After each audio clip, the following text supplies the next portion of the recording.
こんにちは。わびチャンネルナビゲーター森前です。除夜の鐘も間近になる今日ですが、私たち盆栽園はお客様、また大きな舞台に新年を迎えるにあたって特別な飾りをします。古来より皇居など宮中と言われる場所では、春飾りという名でさまざまな縁起物を植えた大きな鉢植えが飾られます。今でも皇居では20数点の鉢が毎年作られるといいます。この春飾りというのは縁起にちなんだものを寄せ植えて、その年のことほぎを祝い、そして自然の尊さ、めでたさ、これを謳うものです。私ども S キューブ築堤はもう20数年前よりこの春飾りを清瀬飾りという名において大きな飾りを作っていろいろなところにご披露しています。一つ今日はこの春飾り、清瀬飾りというものの大物がどのようにできていくか、皆さんにご覧に入れたいと思います。お楽しみください。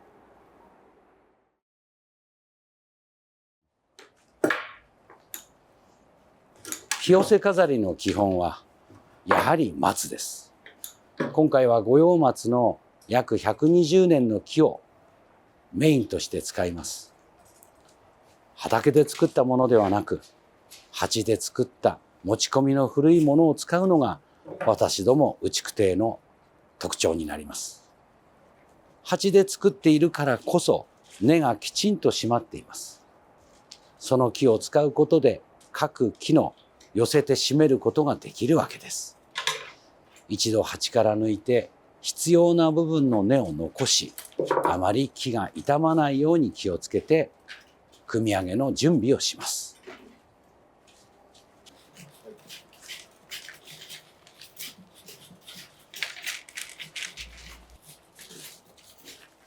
主木の松や梅を作るとき、まずある程度出来上がっている木を素材で作りますので、一点一点の中での枝のさばきはしません。植え込みながらその時の植え付けの雰囲気に合わせて最後でハサミの調整を行います。せーの。よし、植えた。このように鉢を抜いて分かりますように、すでにこのように白いカビが生えるぐらいに培養状態はいいものです。かわいそうな話ですが、少し根を崩して鉢の中のバランスを取れるようにしますが、この清瀬をやるときに気をつけるのは、終わった後植え直さなければならないということです。それには清瀬を飾って帰った後に S キューブのように室、つまりハウスで防寒の場所がないと、この大きな木をこの時期にいじることはできません。少しほどきましょう。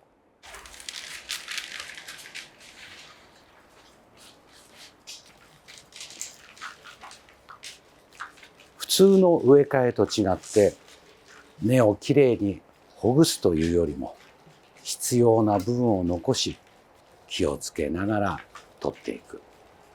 木に負担がかからないように取ることもとても大切な作業です。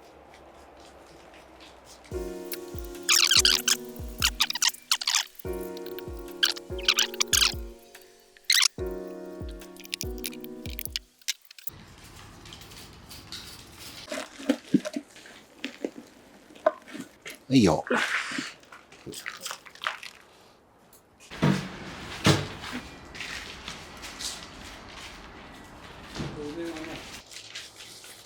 続けて松とともに主役となる梅の盆栽の仕立てです。今回は真っ赤な花、ヒバイの古木を使います。黄色のヒバイ。もちろん黄色ですが、言葉で言えば飛び梅のヒバイにもなります。こち深葉という菅原道真の言葉、宮中のなぞらえにはぴったりかもしれません。この松と梅を主人公にした作り方になっていきます。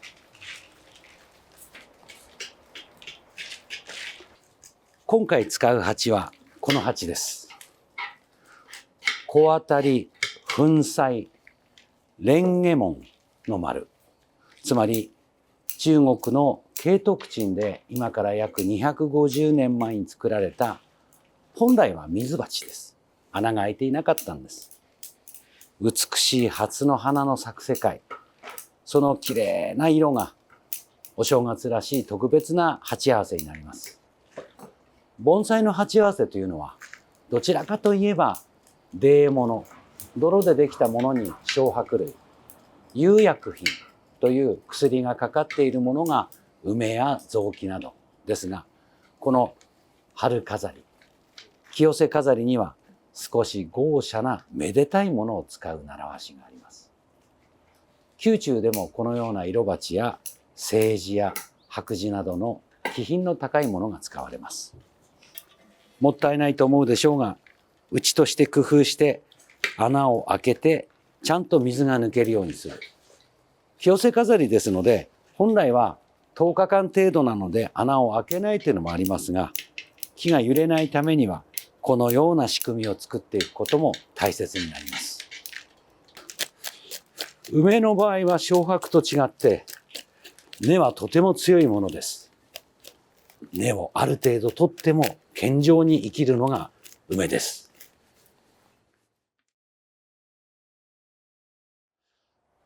一番の主役の2点、これをまず根を形をある程度作ったところで、一度この鉢に軽い合わせを入れてみます。簡単に一回どのようになるかを入れて、それでその2点がどう決まるかによって他のいろいろな植栽が始まるわけです。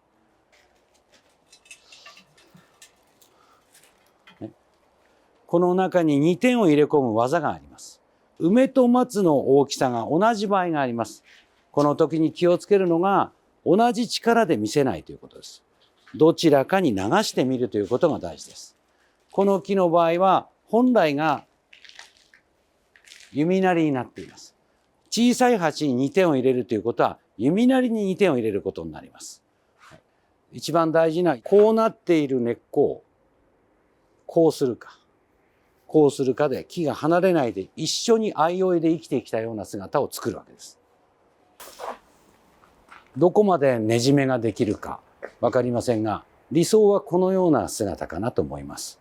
松を前面に出して同じ高さの木を植え付けの高さを変えて、逆に梅を高く見せて松が風になびいても生きる姿を作る。同じように左左に立っている木ですから、それを上手に合わせて一体に見せる。このねじめの作業というのがとてもこの清瀬飾りで大切なところです。もっと大きい鉢にすればいいかと思いますが、大きい鉢にすると緩んでしまって清瀬の空へ広がる末広の姿が出ません。難しいものです。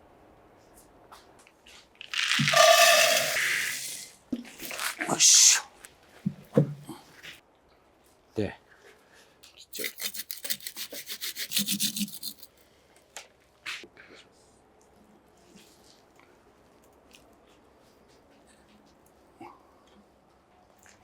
松はあまり切らずに決める。梅はある程度根を落としながらでも木は生きます。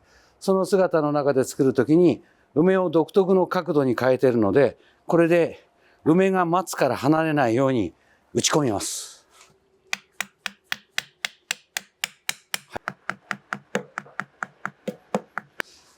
もう一個。基本の形がこの形になります。これによって同じ高さだった梅と松の高さが変わって一つのまとまった姿になって、ご覧ください。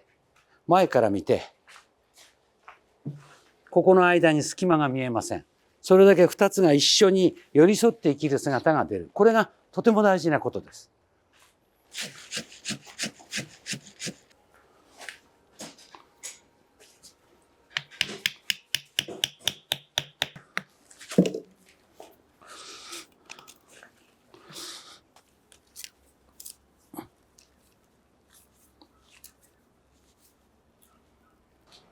ねじめという根を針金で押さえ込む。この仕事は大型の盆栽と全く同じです。根が固定されていることによって移動しても風に吹かれても揺れずに立つ。生きている自然の木と一緒です。地中にある根がしっかり張っていることで木は健やかに育ちます。基本の姿がここでできて、ここからいろいろな植栽が入ります。例えば常盤の緑、常しえに栄えよ末広の栄、まさにそれが五葉松のなぞらえです。凛と冬の寒い中でも葉を一つ残さず、それで花が咲く。今年も良き花が咲け、それが梅でもあります。二つの日本を代表する春の姿、ここにつけられるのはなぞらえのものです。めでたさ、ことほぎ、縁起物、さまざまなものを作りますが、雅の人たちが使う春の飾りというものと、私ども盆栽会が作るもの、この大きな違いは、基本の2点が本格的な木であることです。流れと空間というものがあるので、ここで一つ木を作りましょう。このような姿で流れています。松というのは古くなれば枝が落ちて、たなびくように枝が下がるのはいいですが、ここの部分の空間がちょっと重いです。一つ外しましょう。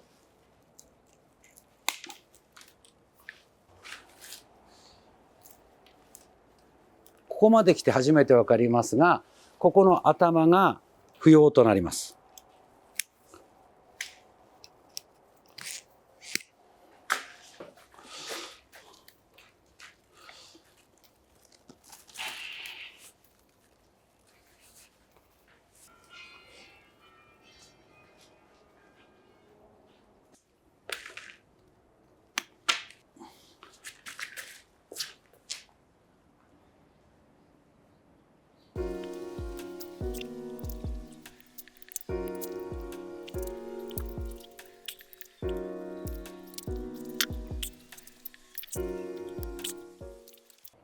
主木である五葉松の角度が45度以上変わりました。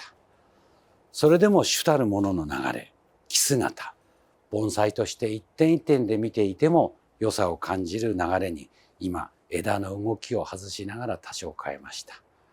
梅と相生する姿の中で生きる一つの木作りとなります。松と梅、基本となる清瀬の日本が決まったところで、ここからまさに春飾りのことほぎの彩りを添えます。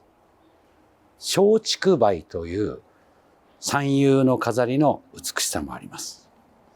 竹をどこかにあしらえ、竹がない時には笹でもよし、そのようなものをあしらえます。代々になぞらえた黄色い実もお正月ならではの締め飾りなどに見られる、やはりそれも美しいものです。南を転ずるという言葉になぞらえる南天、そして千両や万両、長寿梅、さまざまに春を、また縁起を一つの鉢にまとめてみる。これが清瀬飾りの面白さです。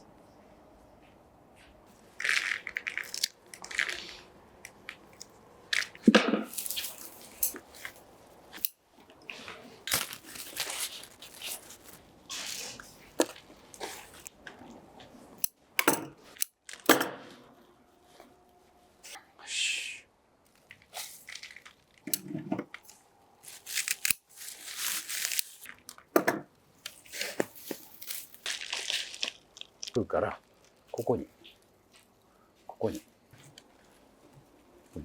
それで基本的にさまざまな縁起物を植えて色を出し、春をめで新春をことほぐ飾りがこのような植え付けになります。ここから最後にきれいに土で仕上げて、前に寒水石の白砂を作り、苔を張り、飾りの準備となります。いかがでしょうか。先ほどまでバラバラにあったもの、それを今度春飾り、清瀬飾りとしての春のことほぎ、縁起の植え込みという形で仕上げてみました。松の緑、梅の厳しい中の花、そこへ代々のなぞらえ赤い実、南を転ずる南天、長寿の長寿梅、様々なものを植え込んで、松竹梅のなぞらえも入っています。苔を張り、最後にここで白砂、つまり海や静かな清らかな川を作ることをやってみましょう。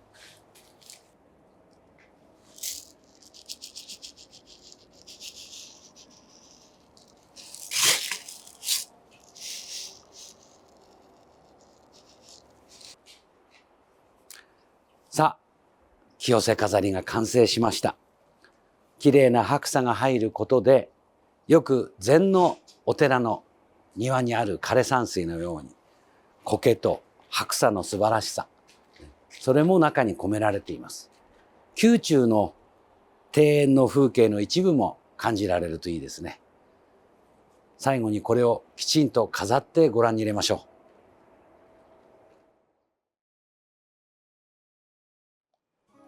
う。珍しく応接間に金屏風を立てて、この清瀬飾りをご披露してみました。どうでしょう。まさにこの金色に輝く前に置けば、ことほぎの飾り、今から数百年前、江戸時代の大名家や豪商、もちろん雅な方々も、このようにして楽しんでいたではないでしょうか。日本の伝統と文化を中にしっかりと閉じ込めた、この清瀬飾り、宮中でいう春飾り。こんな文化は、これからも日本の盆栽の一つの姿として残していきたいものです。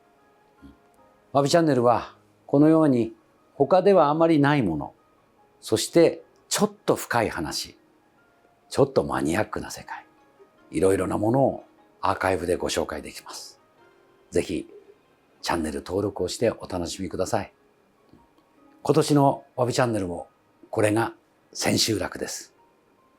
たくさんのご視聴今年もありがとうございました。来年も楽しく面白くこんなものをやってみたい。海外の方からの要望もたくさん来ています。いろいろなものに挑戦しようと思います。頑張りますので応援よろしくお願いします。ありがとうございました。